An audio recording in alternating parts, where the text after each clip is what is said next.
rocking. Is this where the damn drumming and the music kicks in? Yeah.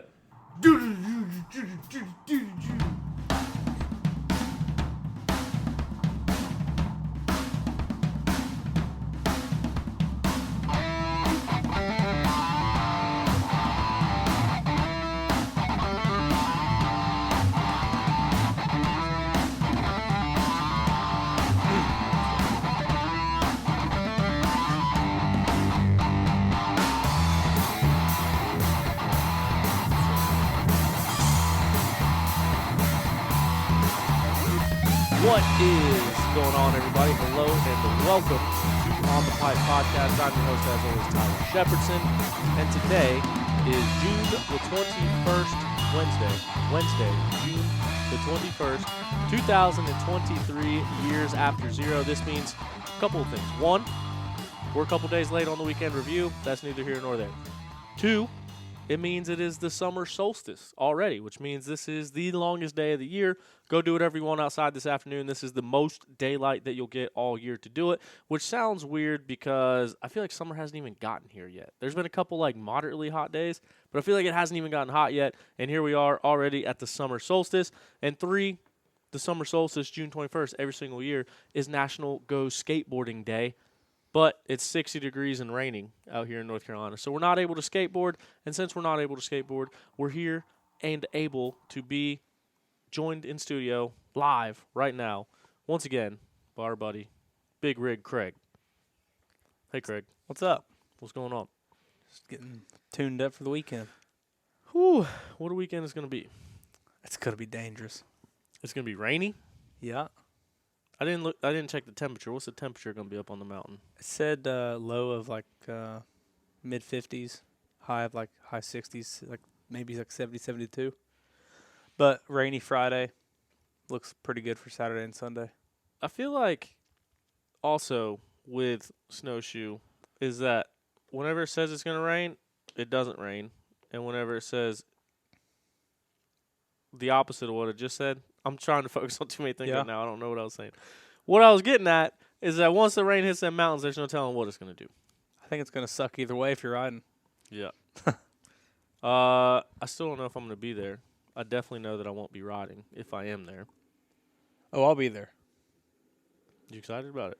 Yeah, I'm kind of trying to get my bike. I had some issues this weekend. I raced up in Ohio, raced the GP and raced an Enduro. Had some issues with my bike. Kept it up there, and I'm trying to get it shipped. Have someone scoop it and take it down the snowshoe for me so I can race. But regardless, we'll be having a great time cruising around. I like how you said ship versus Well, somebody take it for free. Yeah, I mean, I'm probably going to throw $50. I got a buddy, Jake Fecker, and I've been trying to sweet talk him into taking it. Still waiting on that phone call. Shout out, Jake. Shout out, Jake. Piece of shit. Running around trying to do some stuff. Oh, probably just saw me in the other camera over there. Anyway. So, not a whole lot to talk about this past weekend. I guess I should start by saying that my niece and nephew are in town. My nephew is over here causing a ruckus. But so it kind of got in the way of some of the stuff that we were doing Monday and Tuesday. So sorry that the show was coming late on a Wednesday, but hey, better late than never, but never late is better.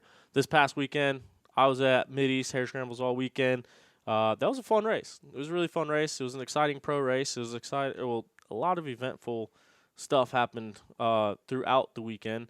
But yeah, so we're going to talk about that. There was a U.S. Sprint Enduro that happened, and a new champion was crowned. King Kangaroo. Sorry, I lost my train of thought. This is the bad part about doing these things live, is that there is a lot of stuff going on. First and foremost, let me find something. Hold on.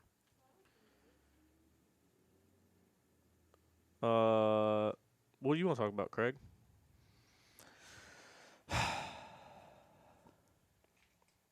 I don't know. It's kind of hard to not talk about getting black out of snowshoe this Friday. 2 days away. Headed up in the morning, actually. Getting ready for that golf tournament that I don't know how to participate in. You're playing in the golf tournament? I'm showing up 8 a.m. I think. Who are you playing with? I told Jennifer I'd play with her and her boss, or she said that there was someone that called her the other day looking for one person. Her new boss? Yeah. And I don't know. If anyone needs one extra body. Actually, it's me and my buddy Austin. I'm not sure if Austin want to go, if he'll want to be a caddy or just cruise around, but I'm going. I'll be down there at 8 a.m. I ain't got nothing else to do. If golf was involved, I could be convinced to be there. I tried to put together a couple teams.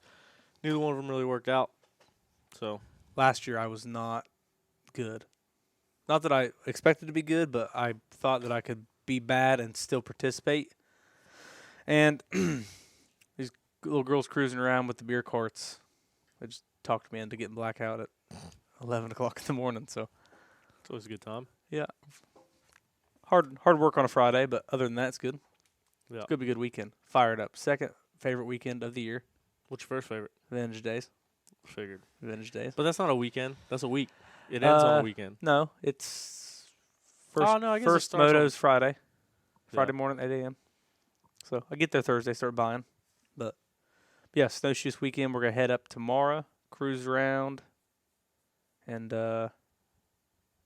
normal chain of events. Friday night, Saturday night, and I'm going to leave Sunday. I'm not going to stay Sunday night this year. Do you know what the dates are of it? Vintage Days? Yeah. 20th to 23rd, I believe, of July. I've wanted to go every single year.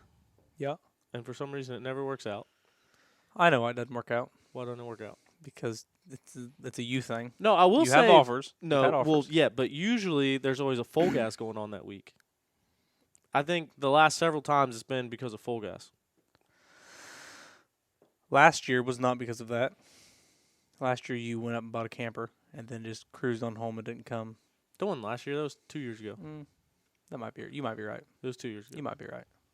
Either way, it's the greatest weekend of the year. Doesn't get any better than AMA. I've always seen the Vintage videos, Days. and that's why every year It's so dangerous. I wanna Like you go. wouldn't think that it's that rowdy. It's horrible. It's so bad. I love it. My favorite weekend. Taking the camper this year. 2 camper and the truck and trailer. I think 12 bikes are going up with me this year. was it. I mean, yeah, that's it. I got to sell a couple, then buy a couple. Between you and Scott Barrett. No, just me and my dad. Between you, Scott Barrett, and Carlo, that's like half of Vintage Days. Yeah, we have a great time. It's so great. You got to go on Thursday. This is the secret I'm giving everybody. You got to go on Thursday. Get up there like noon. I think that's when they open the gate. Just don't set your crap up. Get your moped out and get your cash in your pocket and go buy the bikes while they're getting sat out. Yeah. You buy them. You take them over to you where you guys are parked, which I always park by the moto because we're racing. I set them out for about $700 more than what I bought them for, and they sell, dude, every year. It's so great. Obviously, you got to find a good deal on something to do this with, Yeah. but it is like a couple years ago. I bought a Husqvarna 390, raced it. The stator went out of it while I was racing it, second moto. And the stator like broke down, so I guess it didn't go out. Once it cooled down, it fired back up, but it lost spark. I let it sit there for like a day, forgot about it. Kind of was sitting there messing with it, thinking I needed to go find parts in the swap meet to fix it. It fired up first kick, and I sat it back out there. I bought it for $25, sold it for $32 after I raced it, and it broke down. That's insane. It was great. And like Scotty's talked about the stories of like he'll buy something. At one of the years, he bought a bike, was literally riding it back to his setup, and sold it while riding it back from where he bought it from, and made like $700. It's great in like 800 feet. Yeah, it's great. So, so we do that, and then also like if you find 110s, KLX 110s or whatever, XR80s and stuff, you take them up there. If you have $400 or $500 in them, you take them up there. You can get $7,000, $8,000, $1,000 out of it. I took a 110 that looked like it fell out of an airplane 2 years ago up there, or last year. The one with the bent forks you tried to sell me? And you should have bought it because I sold it for really good money. I sold it for like $1,500 up there, okay? You were trying to charge me more than that. And it had bent forks. No, I wouldn't do it to you. We're buddies. I don't think that's true because I bought it for $700, and I think I told you 13. I want to say you told me 18. That's Because I think I got my pit bike I don't believe it. for somewhere around I there. don't believe it. And then No. it was 15 because I ended up buying the XL from you that day for the same price. That might be true. But I was racing, and Oh shit! yeah, I was I don't know racing. how I came much back, and my bike got sold, and it worked out great. I don't know. I don't remember how much I sold that bike to Bradley for. So I remember how much you paid for it. no, I just said how much I paid. Bradley, for it, I think. I'll tell you. So I don't remember. You should have came to the source. I sold him a Kia Rio. He's still ripping around in that thing. Really? Yep. Well, If he would have went it's not to a Kia Rio, you would have something. added a couple $100 to it. That's what you do. well, how do you expect a man to pay the rent? You know, how do you expect me to pay my power bill? Stuff gets expensive at the house. Oh, you seen the crap I've been buying? It's terrible. Well, you were looking at airplanes on Facebook Marketplace a minute ago. I'm buying an airplane. I don't know how- Have you gotten your pilot's license yet? No, I'm like, as far as hours go, like I'm like at the halfway point. That's I it. just, yeah. You piddle off a little bit. Well, I feel like you were flying a lot. so I was flying a lot, and then I was whenever I was on that last job in Rockingham, North Carolina, I was flying with an instructor down there, and I planned on just finishing it off, but I bought a camper for like $7,200, and that was like the money I had set aside to finish the pilot's license. Mm. So now I came home, and I'm just trying to make sure I don't run through all my money because I don't go back on a job until like August or September. So I will say, all the pilots I've talked to said that in their entire career, they never had to prove that they were a pilot.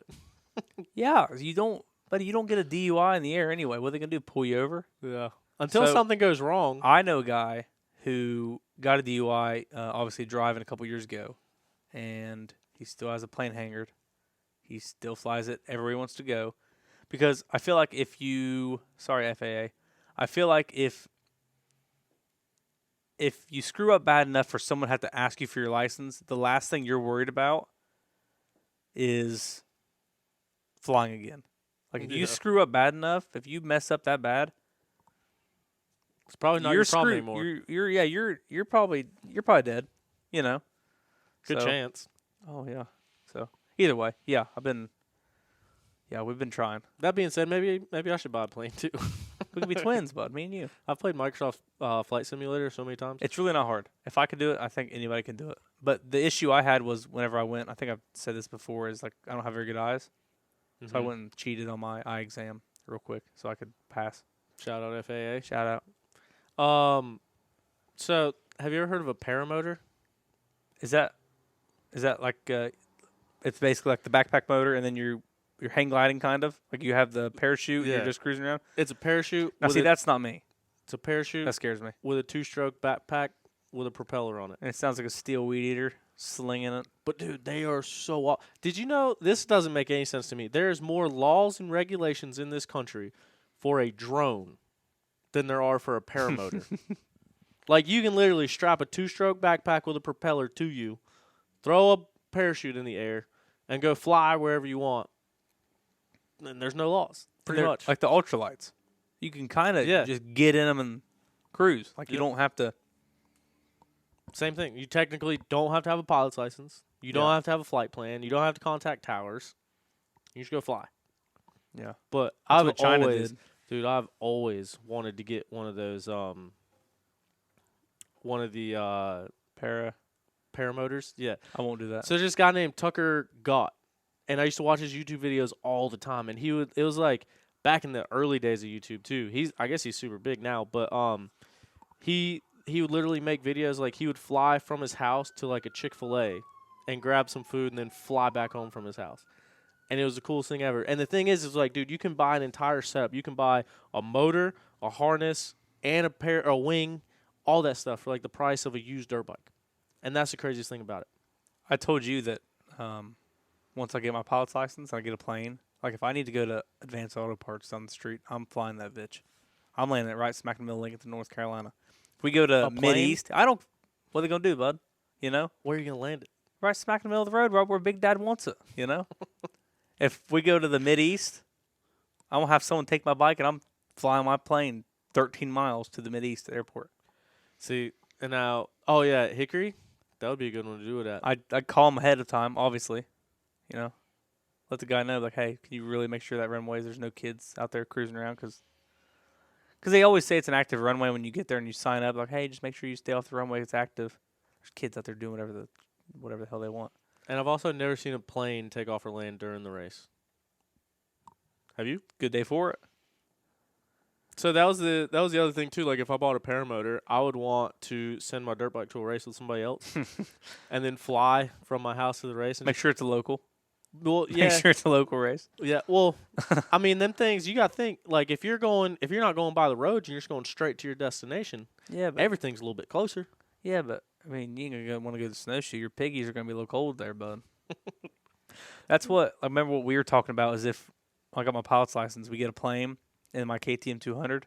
We'll take the back seats out of the plane, and we'll like sit a motor like over like proportion the weight properly because me and you and one KTM 200 could fit perfect in a Cessna 172. Like you'll sit a wheel in between us, a wheel in the back, forks on one side, like proportion it correctly, obviously. Fly to Albany, Ohio, or Athens, Ohio Airport. Go race John Penton. Clean the bike after the race. Well, put it together, obviously. Clean the bike after the race, tear it back apart, and then fly home. Because I got a S10 that sits in Ohio. We could sit at the airport. Or the one in Jackson, I guess. I'll be honest with you. Out of everything that you just said, That sounds the so sick. the most unreasonable and unrealistic part of it, and the deal breaker for me, is racing the John Penton GNCC. Yeah. I will never do that again. Well, you can for just as long as you I can may just, live. You can just take the camcorder, son. There we go. Think how cool that'd be to take a video of us doing that. That'd be. And if anything bad happens, what's that guy that just jumped out of his airplane for no reason? We'll just do what he did. yeah. Whatever happened? Did you ever hear about that? I heard that he got his license taken. I heard that it was definitely under investigation, but then like I watched all the explaining videos about him, like proving that he did it on purpose, which was pretty apparent from the whole thing anyway. Mm-hmm. But yeah, I know they talked about taking his pilot's license for life. But if that's all they do, you would be surprised to find out that is all they would do. Yeah. Because what if his plane, obviously it was down, but when he jumped out, it wasn't in a spiral. You know what I'm saying? Yeah. When he jumped out, it was still cruising. It wasn't going straight down. Yep. So what's to say it wouldn't have cruised over, hit a house, Yep. killed a bunch of people. No, like he jumped out. He had planned for it. He had GoPros on every angle Yes. of it. Yeah. Went back, got all the GoPro footage. For those that don't know, I forget his name. I want to say it's I'll let you know real quick. Trevor, Travis, Yeah. maybe. I forget his name. He's a pro snowboarder that turned into a BMXer, skateboarder. He does all sorts of stuff, but he's with like the Nitro Circus crew and all that. But yeah, he went up in an airplane, filmed it, said that he was having plane failures and had to jump out. Jumped out of his unmanned airplane. The plane crashed into the hills of California, and he had a parachute on, so he skydived out of it. But first of all, that's not like an emergency skydiving rig. Trevor Daniel Jacob. Yeah, Trevor Jacobs, that's his name. So, it wasn't like an emergency like pilot parachute. It was a let's go jump out of airplanes parachute. When he jumped out, he had 2 fire extinguishers up his pants. But that was my biggest thing is like think about all the wildfires that you see just decimating California. This dude just sends an airplane into dry shrubbery on the side of a mountain. Like that was my first thought is the entire mountainside catching on fire. And 2 little fire extinguishers is not going to put that out. Yeah, it says he pled guilty. Really? I haven't seen the update. So does it say what the Yeah, it consequences says, were? and this is just me Googling. It says a 29-year-old YouTuber will plead guilty to a federal charge after he destroyed the wreckage of a plane he purposefully crashed to gain views. Yeah, Trevor Daniel Jacobs admitted to authorities he planned to crash his plane in a video he made to promote a wallet. Promote a wallet. I don't know what that means. I watched that video several times. I don't remember anything about a wallet. So I don't know. that was a poor ad. Well, I guess I got a lot of exposure, but I don't remember anything about a wallet. Hey guys, glad I didn't die in this plane crash. But my wallet that was in my pocket, Yeah. brand new. Was it a wallet? Fresh? With a parachute? I don't know. I think it was like a crypto wallet. It might have been like an online crypto wallet thing. I don't know. It's a hell of a thing to do. Yeah. But yeah, that guy, I like to think of myself as like a jack of all trades. Do a little bit of this, a little bit of that. kind of good at a lot of things, not really good at anything. Mm-hmm. That guy's like that too, but just like a step better at everything that he does. He's like a pro snowboarder, and I think he's been in the X Games, like all sorts of stuff. But he posted this one time that he wanted to have an MMA fight. He said he had no MMA experience, and it was like right in the height of the celebrity boxing stuff, like when the Paul brothers were doing all that. And he said that he wanted to fight somebody just to do it, like basically just to say that he did it. But he didn't want to fight like a pro fighter, but he wanted to fight somebody that had some experience. And I messaged him like a few times. I was trying to do it, but he never messaged me back. Scared of it. I guess so.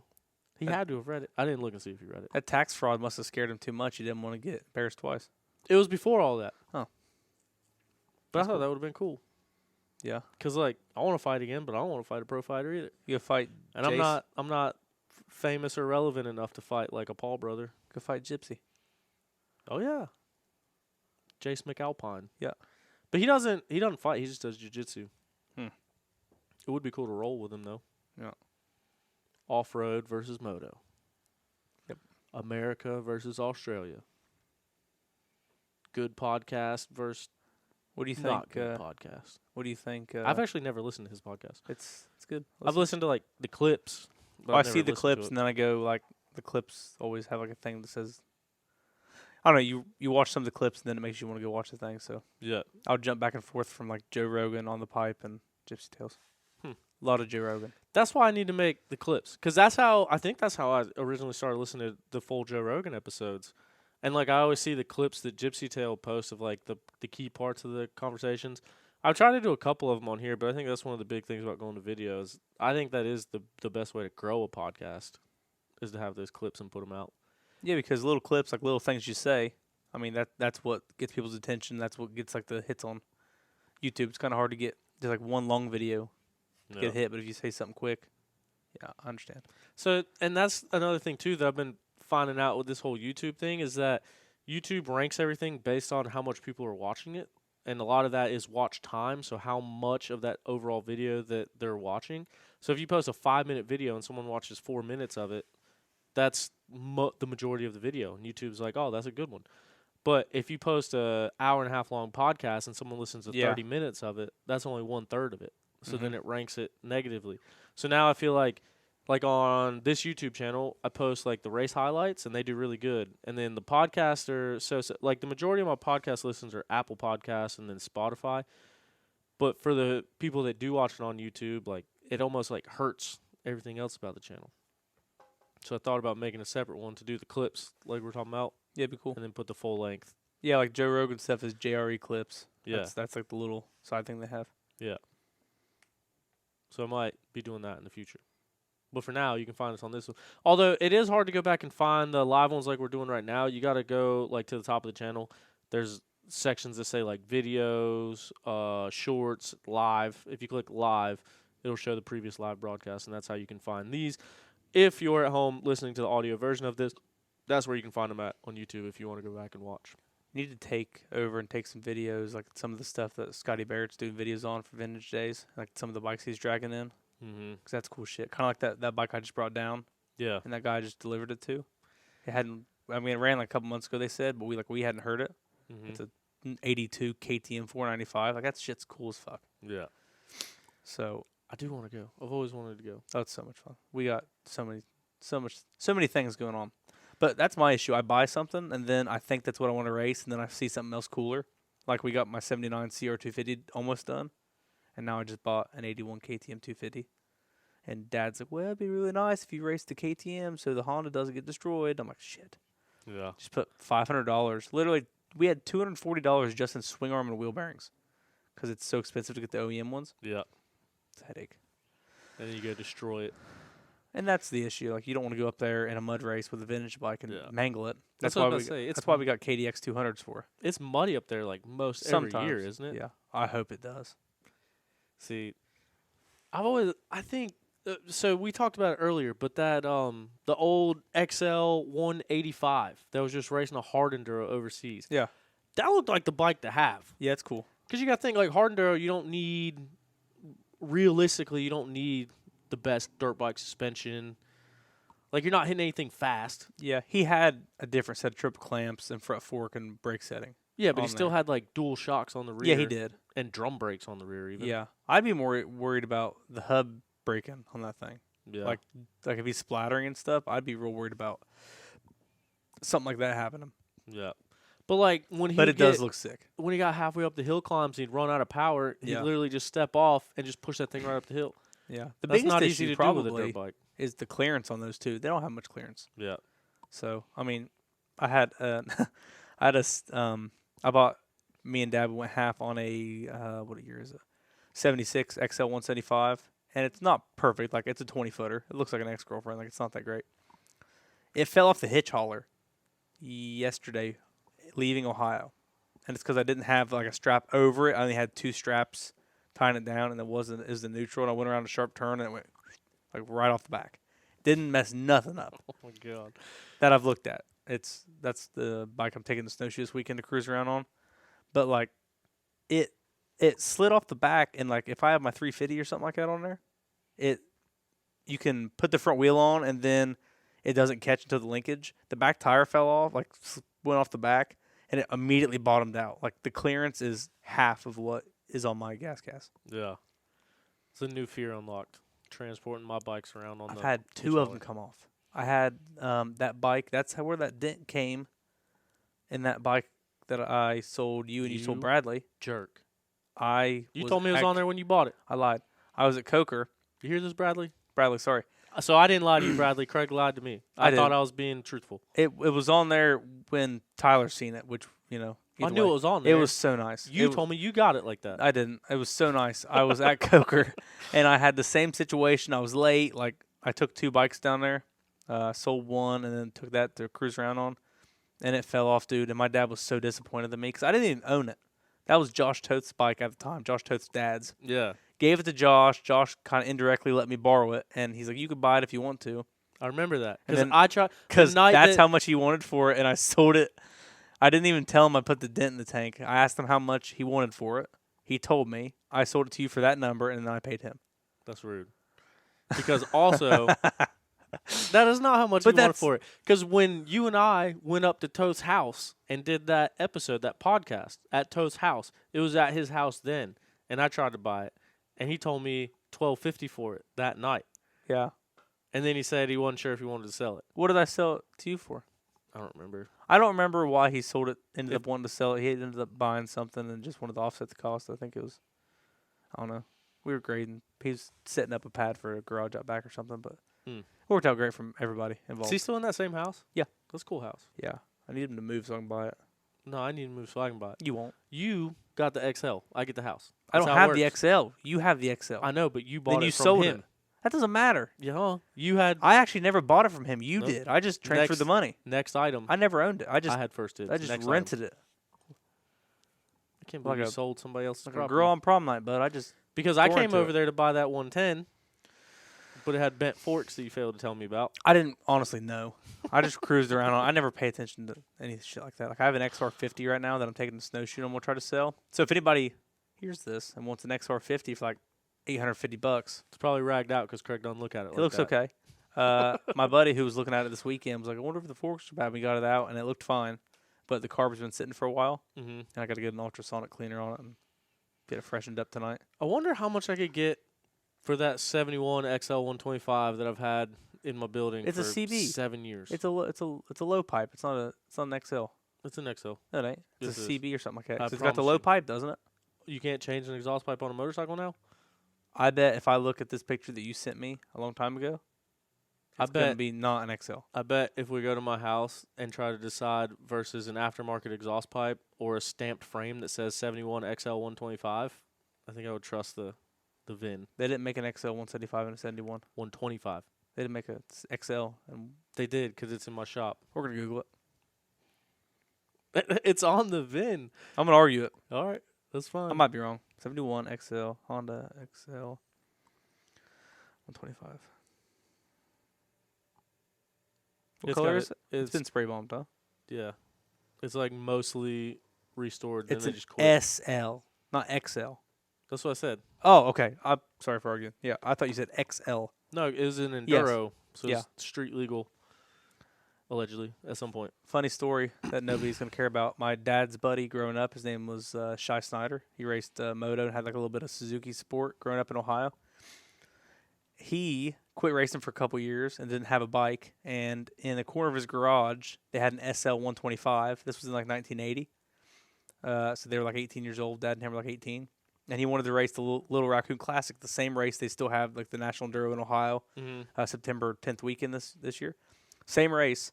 He goes out there and he like pretty much just hacks off all the street equipment on it, takes the headlight off of it, all that crap, and goes and gets like, I forget what Dad said, but like he finished really well in a National Enduro at the time on a SL 125. Everyone else was racing like, I guess they would have all been on Husqvarnas racing Enduros back then. Yeah. But that's cool. That's the shit I like to hear. See, I think those bikes like that, I feel like you can ride them faster than what people think. Well, I you feel like can. Like, I feel, even with how big I am, like riding XL 125s, XL 175s, maybe not the 175 I got, like I'm taking the snowshoe, it's pretty weak. But like a 185, like that guy races and stuff like that, it's very XR 200s. Yeah. It's very easy, I think. The issue is the clearance, and I think it's easier to eat shit on because they're a little more narrow, everything. And the forks are terrible. I mean, like those forks were like 17 millimeters thick. Yeah, like terrible. Mountain bikes have Terrible bigger forks now. Horrible, yeah. So, yeah, I definitely think you can, but I don't know. I like hearing stories about that, like old shit like that. Like, I think me on a modern day bike, like, if I'm not fast, but like at this level of racing, I don't think I could go very much faster on a brand new bike than I could, like like that KDX I had. yeah. I bet you I could ride that thing just as fast as any other. So a perfect example, except for if it was a bait. If it was a bait, I'm probably a minute and a half faster per lap. Premium With quality a and 2-minute lap rideability. time. Yep. Speaking of which, Beta Motorcycles is the official manufacturer of On the Pipe podcast. They are family owned and operated and have been since 1905. They manufacture the finest enduro trials and dual sport motorcycles. They're known for their premium quality. And what else, Craig? The rideability. Exactly. Except over you to- haven't let me ride yours yet. It's the holy grail, dude. It's How am I too supposed good. to take your word for it if you won't let me ride it? Because if you ride it and you find out that you're a minute and a half faster per lap on a 2-lap or 2-minute Then I'll lap go course, buy one, and then it'll look good for you and the company. So why don't you let me ride it? That is true. We just had another Beta motorcycle get bought because of OTP. Yeah? That's how I redid my thing with them this year, because showed how many screenshots of people that get them and message me like, "Oh, want to try this Beta out?" And Yeah. I love them. I haven't met anybody that actually Jason Gilliland, the old woodchuck. You know him, Yeah, he smoked my ass at a VXCS or something like that. dude. He about damn ran Dustin Simpson down. He's fast. He used to be real fast, right? He's had They an said overall he- podium at a GNCC. They said he'd work like 60 hours a week and then go to a GNCC and bust ass. Yeah. That's cool. Ricky Tower was just telling me about this over the weekend. Where was it at? He said the race, and I forgot what. I think it might have been Florida. Might have been Florida. I meant to look it up. Completely forgot. But he got on the overall podium at a GNCC. From 250A, or was he in XC1, I guess. Was he in XC1? Yeah. I think he was like a factory guy back in the day. Yeah. I didn't know because they didn't have XC2 back then, so it was kind of like the Charlie Mullins situation. Yeah. So I got into this whole thing a little bit later than most people. So I don't know like the old history. Yeah. But apparently, like I didn't know anything about Jason Gilliland. Last year, one of the races that I was filling in announcing at Mid-East was the Hickory Airport. Yeah. And so we got there, and like those dudes in the morning race, they're pretty quick. Like David James, Mac Reed, Ron Awad, John Chambers, Patrick Tobin, like those guys, they're battling for the overall, and they're good. Like they're not slow. Yeah, they do good. They're all fast, and they're winning the overalls of the morning races. And then Jason Gilliland shows up, and he's leading the first lap, and everyone just kept calling him the woodchuck. And at the time, I apologize, I didn't know his history, but he ended up winning the race. He overalled the morning race by like 5.5 minutes. And not even those guys. He outran like was it like Blake Grindstaff, Cole Johnson? There was a bunch of guys who went and just rode Yeah, the sportsman class. Sportsman, I don't know if it's sportsman A, sportsman B, whatever's in it. Yeah. But there was like some fast dudes, like fast buddies of ours. Yeah. And he smoked their ass. This old guy, I say old lightly, people at home, sorry. Yeah. But he's in the 45 plus class. Yeah. I think I don't know how old he actually is, but he won by 5 minutes. And then he came back and raced like 1 or 2 more races last year. And I was asking him on the podium, like, oh, we're gonna see you out at more. And he's like, yeah, I'm gonna buy me a bike and I'm gonna race the AA class next year. And so this year he's been racing the AA class. And like that race up in Morganton, him and Dustin were close. Like he was staying with Dustin on a Beta 200. And 200? Yeah, that's what he's riding, Sick. 200 race edition, and flying, dude. And then his bike actually ended up having an issue that race. Another story for another day. But until that point, like he was running with Dustin, and like he's been winning the AA elite class at Mid East and like doing well in the overalls and stuff. Yeah. Oh, Anyway. that was in North Carolina that you're talking about. No, They Mid ran with East. Dustin. No, Mid East. Oh. In Morgan this year. Why was Dustin running AA? When he ran pro? Because he's Small, scared of it. Small lady balls? Scared of it. What the fuck? Every time he shows up at a Mid East, he doesn't run pro. He's scared. I don't know why. But so yeah, long story long, he's on my 300. So this past weekend, I saw him riding a bike that wasn't a race edition. So I was like, oh, he's not on his 200. And I got to thinking about it. And when his 200 was getting worked on, is when I traded out my 300 from last year for my 390 this year. And Todd Palmer was telling me about his bike. It was actually at the shop. And so then I went up to Todd at the race. I was like, hey, is Woodchuck on my old bike? And he's like, yeah, he is. And so I guess he bought it. But, yeah, he went out and waxed them all this weekend. That's sick. On my old 300. That's sick. Speaking of letting people ride betas. Yeah. They didn't let me ride one, but it's fine. Maybe someday. Yeah. I got to actually ride it to be somewhere That's to let fine. you ride it. Travis Green told me I could race his in a GNCC. There you go. So, since you won't hook Choose me up. this weekend. He won't let me. I already called him. Here's my dad calling me. Home dog, he's sick. This weekend would be a good weekend to race a borrowed bike.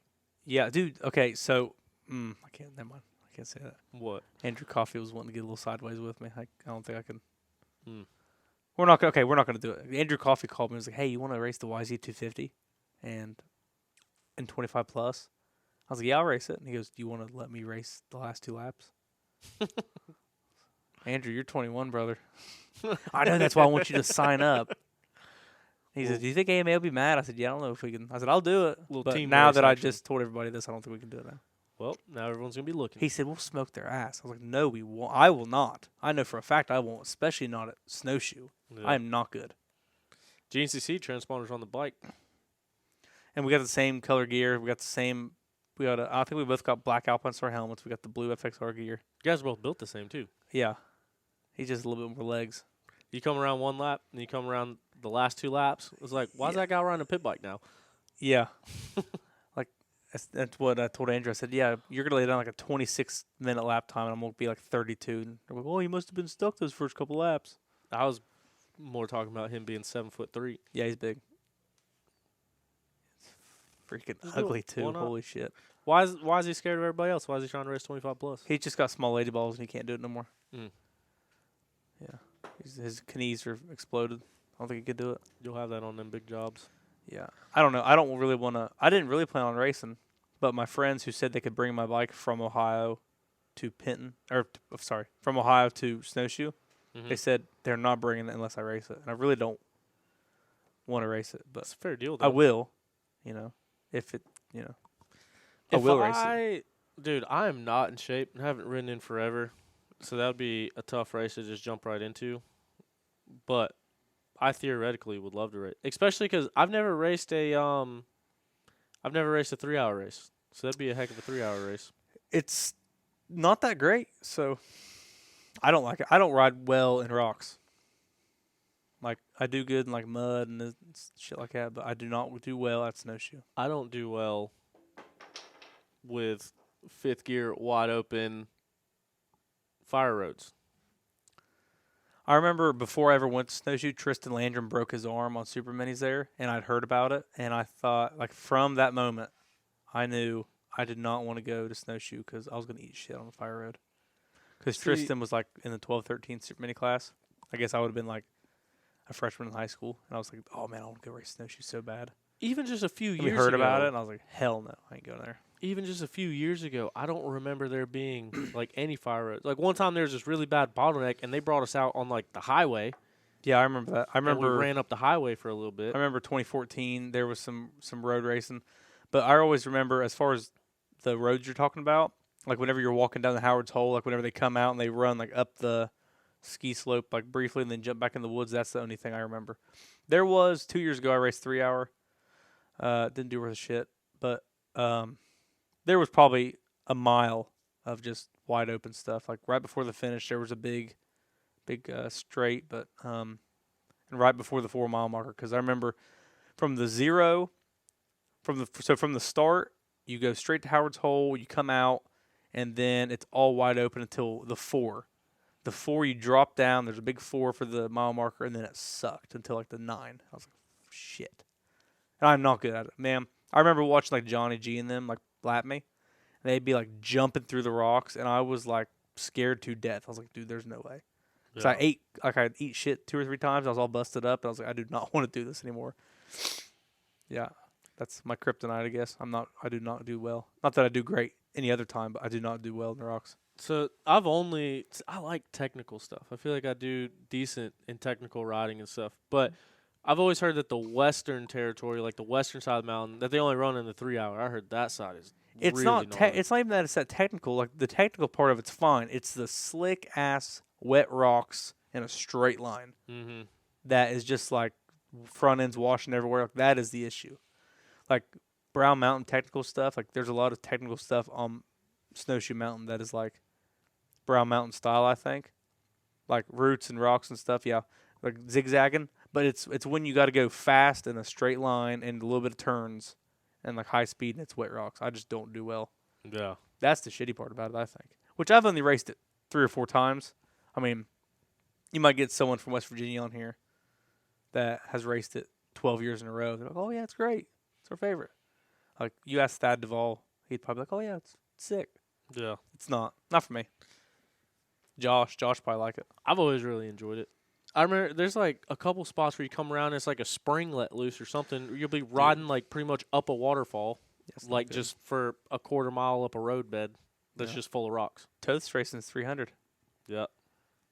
You think that'll be an advantage or a disadvantage? I think Because in the gnarly stuff, it'll be an advantage.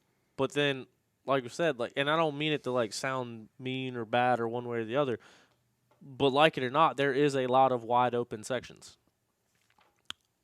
I think the 300, a wound out 300 runs pretty good, and he rides it really well. So, I'm not saying I don't think he's going to have to go out there and smoke everybody's ass, but I mean he'll be top 5 on it. I think Could if you he imagine if he doesn't get tired, I don't know. I don't know. He hasn't been running 3 hour GNCCs, so his first official GNCC win comes on his On only a- GNCC of the year. on a 3, I think he's going to run Ironman too. Yeah. But on a technically, he'll be the first non-factory guy to win ever. Really, Jordan Ashburn, last year's champion. I apologize. Sorry, Jordan. You forget about him. Sorry. And last year's snowshoe winner, his first ever career win 1 year ago at Snowshoe Mountain. Yeah. Then he went on to win the championship. Yeah. Party time. It's going to be crazy to see what happens this weekend as far as where everybody's at. Because it's also weird going into summer break knowing that there's only 3 races afterwards. Hey, shit! Did that get hurt again?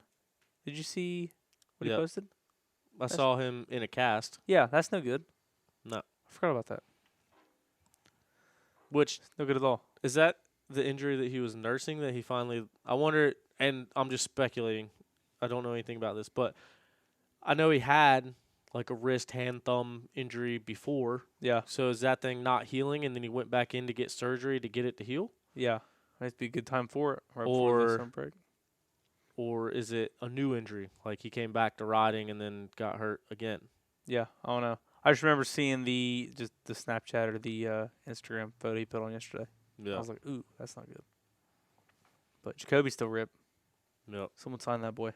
Y'all know that sucks, especially with where Thad is at in his career and everything going on with it. I hope it's not anything serious, or maybe it is, like I said, just it wasn't healing up properly before, and he got surgery on it. Yeah. Hopefully it ends up working okay. Yeah, be good. This episode was also brought to you in part by Zach Tussle at Raymond James Financial. Zach is a racer and a financial advisor that helps his clients win when it comes to retirement and financial planning. Zach has been on the show. Zach is a buddy of ours. Zach is a racer as well. And, yeah, he can help you with your retirement, financial planning, anything like that. So hit him up, Financial Advisors, DenverNC.com, or on all social media. You can find him, Zach Tussle. So shoot him a message. Let him know you listen to On the Pipe podcast, and you will be able to get a free consultation, and he'll let you know what he can do, how he can help, and how you can get started. He is my financial advisor also. Likewise. Hooked me up. And more pro riders and amateur riders as well. So, yeah. That's pretty cool, especially in a field like that. Like if you can build your book of business solely with the people that do what you do, yeah, that would be ideal. Because think about a normal financial advisor. Olds. They don't care about you, what you do. They just care about that money. So it's cool that Zach is like a young guy getting started in it and helping out people that are doing the same things he's doing. Yeah, I mean, it's the same thing as kind of what I was doing with the Aflac thing. Like, use, and I've seen this, like, on the, I guess I'm still part of, like, some of these insurance, like, talk shows and stuff I get tagged in all the time. Mm-hmm. It's like, you get into one business and you, like, just run through it. Like, he's into dirt bikes. Like, that's, like, his main thing. He's also into mountain bikes. And it's very easy to, everyone's, usually pretty cool. So it's real easy to get in with everybody and talk to them. And then, people would rather work with people that have similar interests. Yeah. So it works good having especially someone like I walked in his office and it was so, like I was kind of expecting to walk in there and see like a big dirt bike jersey or some, pictures of him racing or something, but it's just strictly business. He says I keep the cool like this. I keep the cool stuff at the house, he says. I don't know. That's conversation pieces. Yeah. He had his freaking bike stolen. A bunch of stuff stolen, and he got it all back. Did he tell you about that? Have you talked to him? Recently? It wasn't that long ago. It was his. I remember hearing about so that. I found him a deal on a TC250 Husky, obviously. That's the one that got stolen? Yeah, it got stolen. It got blowed up. He just ordered a 300 kit for it. So it's I think a couple things got stolen. He has I didn't know that. he has a separate property, and I guess they had issues before. But yeah, someone stole it and they found everything, but it had already been blowed up. He was already online looking at YZ 450s and KX 450s, and he's like, "Yeah, I think I'm gonna go get this one." And 2 days later, he goes, "Holy shit, I found it!" That's insane. Yeah, he just got that bike this year. Yeah, so that had to have been within the past few months. Oh, this was maybe I was on that job in Rockingham. I think it was in the very beginning of May, or it was probably April. And April was when it got stolen, and he found it again. I didn't hear about that. Yeah, I know a bunch of other people that got bikes stolen around then. Yeah, dude, holy shit. Yeah, because he bought that Husky right after Sumter. Yeah. That's how I knew it was this year.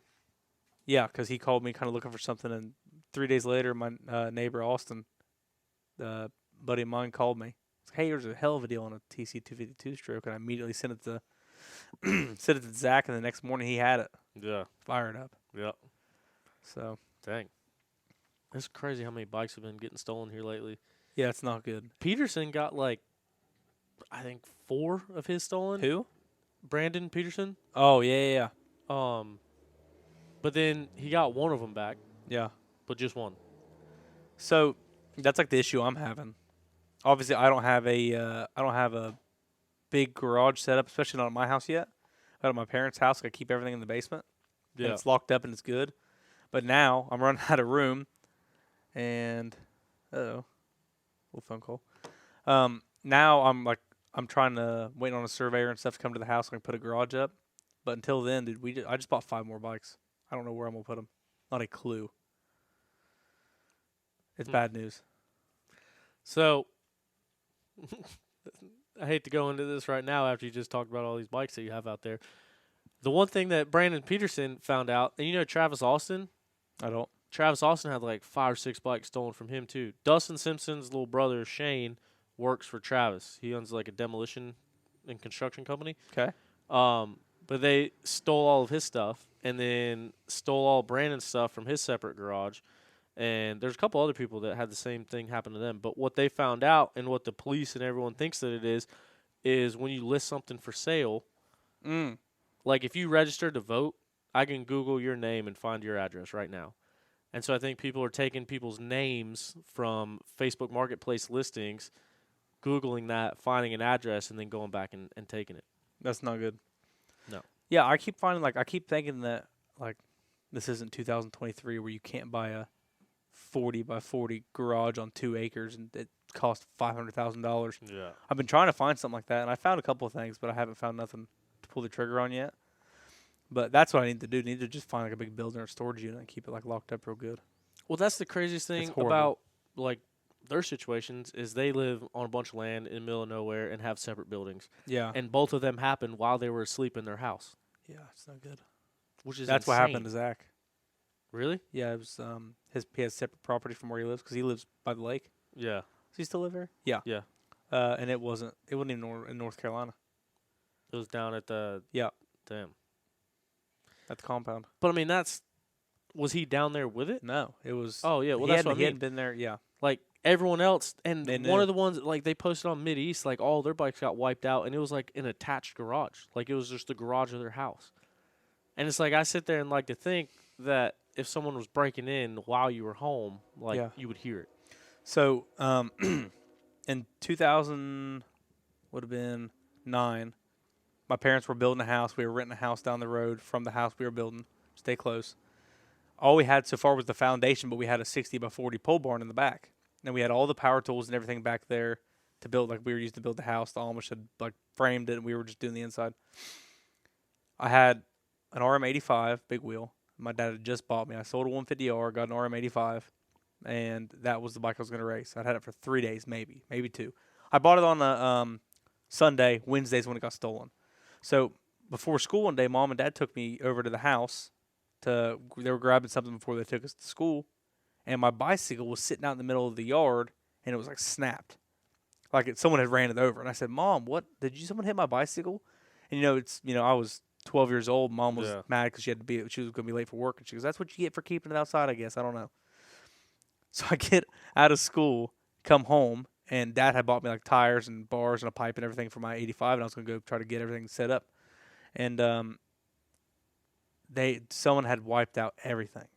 They went inside, took all the power tools, the generator, stuff that Dad had borrowed. Mm-hmm. My brand new, well, it wasn't brand new. It was an 06 or 07.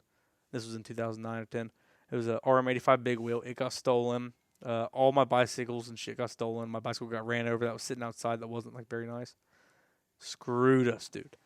After that, Dad made up this. He had a Uga horn, this, and he'd run it off a car battery, and he'd swap the car batteries out so it always stayed juiced up. He'd keep on a trickle charge and swap it. Yeah.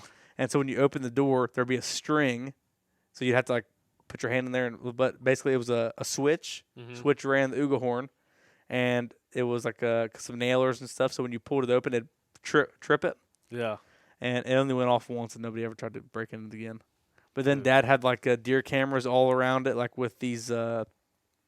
He had cages for it fabbed up, so if anybody tried to break in, they could probably stab the camera. But we'd have it was all padlocked up and stuff. Dude, it was gnarly. But that was the only time I had to deal with something getting stolen. Knock on wood.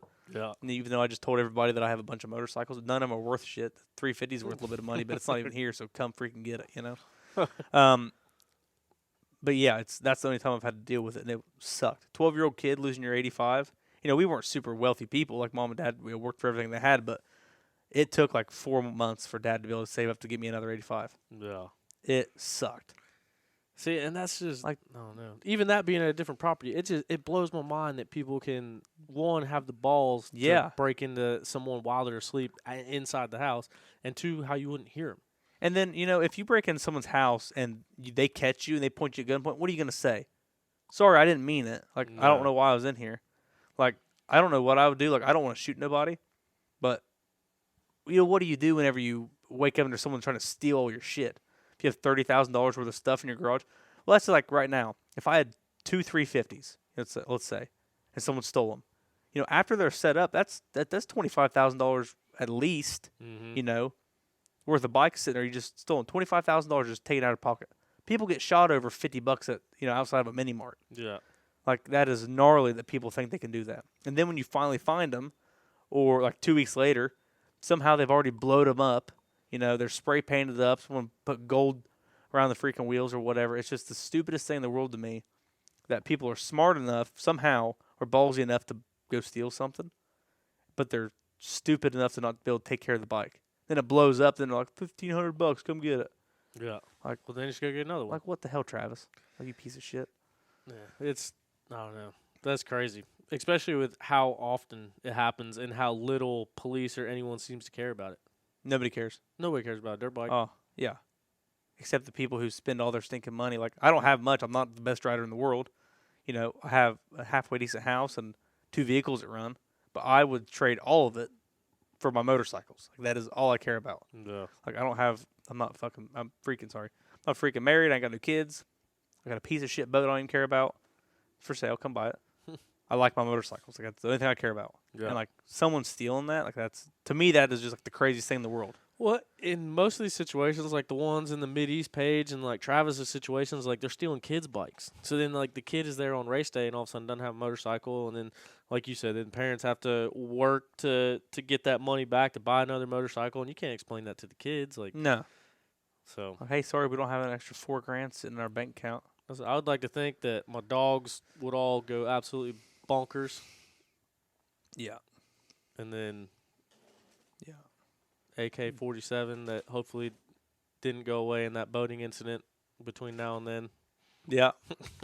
Come ask the questions. Yeah. I don't know. I have to go out there just with a paintball gun, just freaking light them up, put them in the corner. I'm sorry. They would probably think they're getting shot too. Yeah. You don't know. You All ever of a watch sudden, that? something hurts and something's wet. You don't know what's going on. It's like that episode of Family Guy.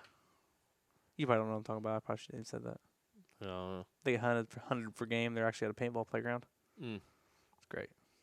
Sounds fun. But yeah, don't steal motorcycles. Piece Yeah. of shit. No.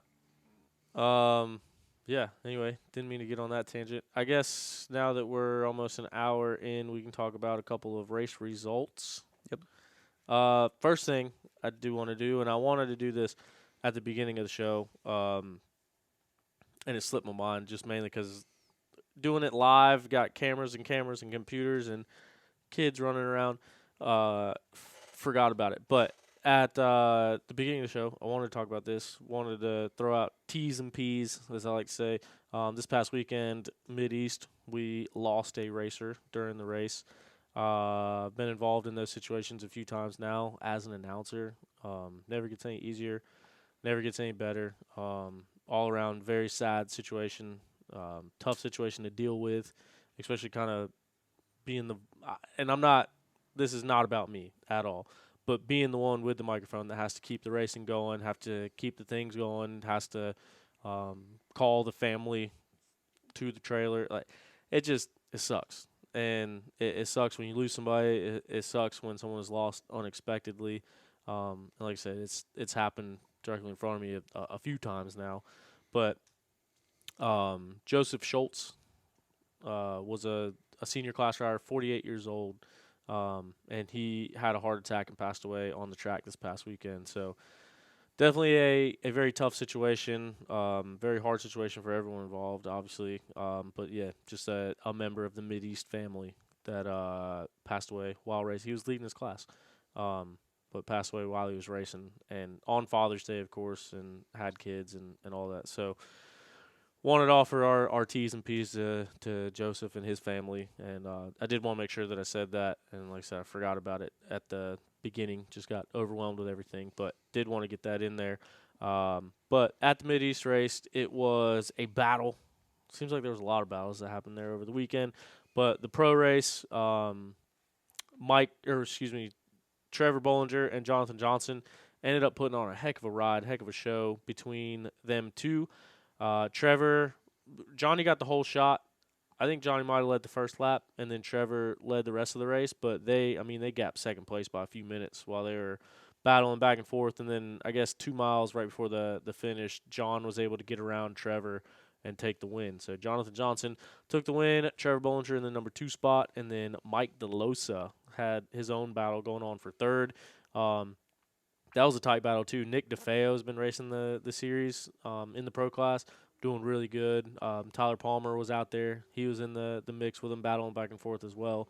Andrew Van Atta was riding really good as well. So it was a battle for that final podium spot as well. But that is what happened out there. And then over at the U.S. Sprint Enduro, Johnny Gerard, who I assume has wrapped up the championship at this point. I don't even know if there was 2 people that ran enough 4 points in the Pro 1 class. Yeah. I don't think that there was.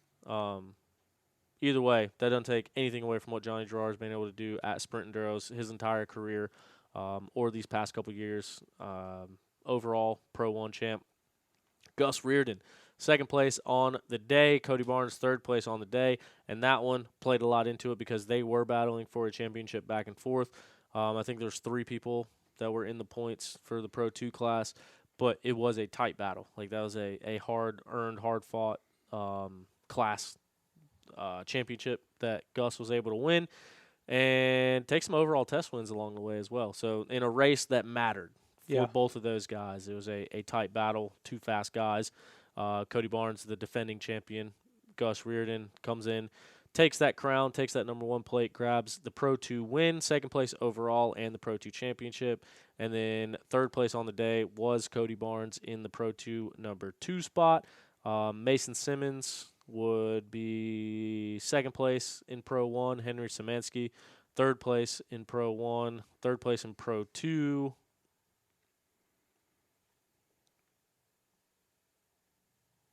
There. Would it not have been Rui? Rui, but Rui only raced 1 day. He wasn't coming up in the overall, so I didn't know if there was a 3rd person or not. But yeah, it was Rui. Do you know why Rui didn't race the 2nd day? I don't know. I don't know either. He's only got 6 test scores, though. Hola, Papi. Rachel Archer took the win and wrapped up the women's championship. Rachel Goodish in the number 2 spot. And then Brittany Gagne, 3rd place. 22 minutes back. So that was the women's pro class podium. And then Pro-Am, Jason Tino won. Dominic Morse in 2nd. And Nick Vassie with 1 day of test times, 3rd place, Pro-Am. Nick raced Pro-Am? Yep. Son. On the 03 Honda. I was just looking at their times real quick. I didn't see him in there until just now when I had to sort it. So my man wanted to make some side money, didn't he? Big mechanic. I guess so. Because I'm Did pretty he sure run Sunday? I think so. So Rui was racing Saturday, and then his mechanic raced Sunday. He was wrenching. Maybe that's what it was. Rui was wrenching for Nick. Heath Harrison, I think he's been running it for points. I know him and Jason. Yeah, UK JT have been I seen his Instagram post, battling. bud. He's fired up. Who? He said that Jason? Yeah, Jason said that there's no point in winning the championship if you're doing it off of participation, like saying if you're not winning every time. So he had to beat Heath this weekend, and he beat Heath. So I think he wrapped it up. Has Heath been getting the best of him or something? I think I'm still blocked from what I've seen on all my accounts. From for what I've Jason seen Thomas. here, I can pull it up. From what I was seeing, it was Jason that went to all of them, but Heath had went to a couple and might have gotten the best of them. If you're not blocked by Jason Thomas on Instagram, which very small community that is not blocked, I I'm believe. not. I think I would have been blocked, but then we got drunk together in Daytona, and now we're buddies. Could you please all go comment on his most recent post and ask him to unblock me? What if he blocks me from that? I don't think he follows me. It probably would. He doesn't follow me. I'll comment. I would just like to be unblocked. That's all. He blocked me when he cut the track to beat Blaine Kimmery at a North Carolina race. And then he said that he didn't know that he had to go through the rollers on a motocross track. Well, now I kind of feel bad for just messaging him and saying to unblock OTP because he's going to hear this. He's going to reblock both of us. So You told him OTP or my personal page? OTP. Oh. That's what you wanted, huh? I would just like to keep up with the news and what's going on. He probably won't. He's probably gonna talk shit. To me Although now. I think the posts of him on the OTP page are still up, so he might not unblock OTP, Maybe Tyler, maybe T-Ship. but he should at least unblock my personal page and give me the money back for the lemon of a blown up, ragged out jet ski that he assured me nothing was I wrong don't with. think he's gonna follow you or unblock you. I think I'm just gonna get blocked now, just for. I just want my money back from the jet ski. Damn it. Anyway, now you're about to be blocked. I know. That's all right. Snowshoe this weekend. Craig will be there. I'm not sure if I'll be there. We'll be there. Trying to be there. Potentially. Need to film some stuff. Although the weather does not look very conducive for filming. I cut my hair off, so if you guys don't look for the bushy hair anymore. A little more Just- sleeked. Just a little bit of puff on top. Now my face just looks rectangular. A little bit. Yeah, I need a haircut too. just looks normal. If Mine you- was so bad. I look at this picture now. This camera's going right. Mm-hmm. Me and Henry. I got no hair. Big difference. Big difference. Still handsome. Either way. But anyway, thank you everyone for joining us. Thank you for being in here, listening to this week's episode of On the Pipe Podcast. We are in the middle of a set design, redesign. We're going to get the studio space set up. We're going to get it dialed in. We're going to have more people in studio. Hopefully we got some cool stuff to keep us going on through the summer when there is no racing. So hopefully you'll see some of that. I do have some off-season races planned to attend. I still don't know the state of the Bite GP series, but we're going to wait and see, figure it out. Hopefully we can figure out what's going on there. But be a friend, tell a friend, let them know about the podcast. Craig, thanks for coming and stopping by with us on a rainy Wednesday afternoon. You ready for snowshoe? And I know you said you don't know where all you'll be, but I know there's a bunch of us going to Southwick. Will be at Vintage Days. Possibly a J Day. Steve McSwain asked me to go up to a J Day, which I will let you know when that is because he just had recently asked me about it. So we'll be cruising around a little bit. Probably won't be in North Carolina all that much. I got a lot of traveling going on, so My plan try to go is see to some cool shit. make it to a J Day as well. Yeah.